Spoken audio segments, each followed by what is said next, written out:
Leven, thank you so much for the invitation here. Thank you for being here. My name is Izabel Stolarska. I am the CEO and founder of Carrot Solutions, also a software developer. Yeah, so we built, what do? We built software with carrots, not with the stick. Today I'm gonna speak about human code, building communities that last.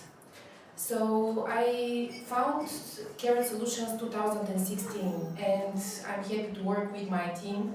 And when they ask me what we do, I say, okay, we do software. However, we actually do bridges between communities, between members, because behind every product there is a person, and that is where every story begins, only in an emotional way. So two months ago I was invited in a fancy event and everyone was looking on their phones, and I was wondering, okay, what are now the applications that are built? So are we building systems that connect data or people? Because having in mind that everyone was looking at their phones, probably the data was more interesting. And what is it? Why is it because? Because of the noise, because we confuse visibility with value.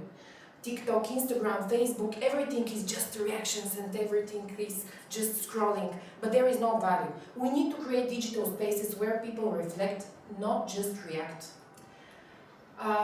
One evening, a client of mine called me and said, "Hey Izabel, now you gave me time to have evening with my kids because of the software we implemented."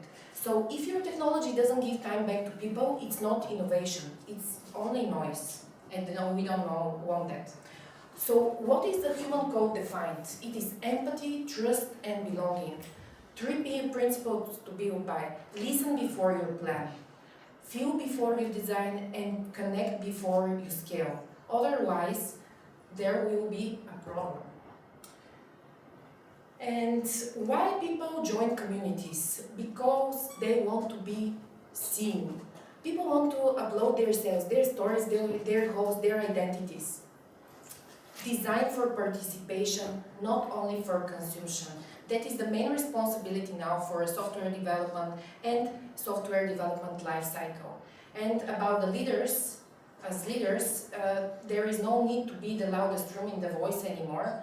It is about orchestrating a rhythm where every voice matters. So instead of my team, we need to make our movement because we want to have more leaders in order to bring the community, to create that community.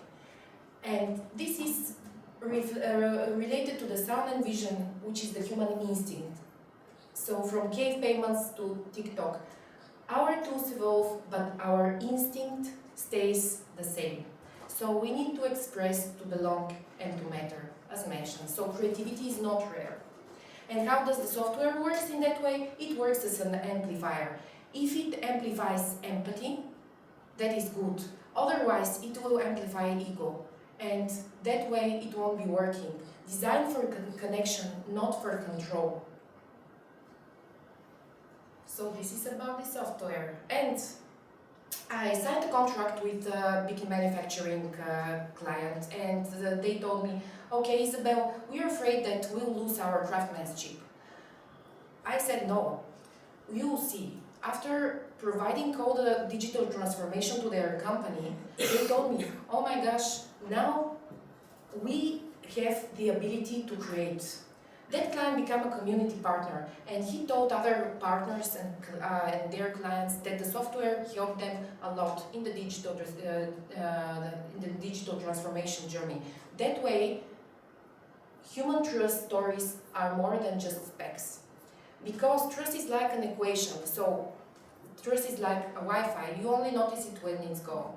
So communicate early. You know when there is a problem. You know when you see a person and say, okay, they have a problem and we can't stay silent. So fix the problems when you're silent, in the beginning. So the belonging infrastructure creates rituals to connect emotion to experience. People don't remember transactions and specs, they remember moments, even in the software. So when you see some development which is extraordinary, they will remember it. They will remember how you spoke with them. They remember how you gathered the specs even. And that is how co-creation over control turns around the table. We create with our clients, with our partners. We ask them, okay, do you think we may create this feature? So that way they understand that this belongs to them as well, and customers become collaborators.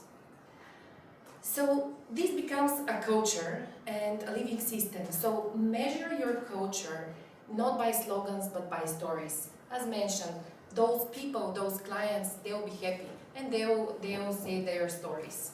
If your people tell the story, they will believe in it, and that's how community grows. It is like a living thing. User interface and user experience create emotions in your design. As a software developer, I always ask my UI UX designer to create emotional memories in our products. That way they will remember, and even the accountant will smile. What is the leadership shift? Three main things: inspire before instructing, empower before evaluating, and celebrate progress, not perfection. This is not only in software development, but in every business or in every work you do. This is the most important thing, as we are good human beings. The future and for sound and vision. So now with the headless websites, with all the chatbots and everything, it is all related to empathy and to emotion. So the companies that won't automate emotions, they'll elevate them. So nowadays the artificial intelligence will provide emotions, will try to figure out what people are thinking. And call to our builders, build with people, not for them. Build for purpose, not for applause. And build to last, not just to launch, because we want partnerships that are for the whole life. We want to grow together with our partners, clients, and workers. And the final call, whatever you build next, make sure it makes someone feel human again. The human code reminds us that the future is not artificial. It's deeply, truly, and courageously human. So thank you very much for your attention.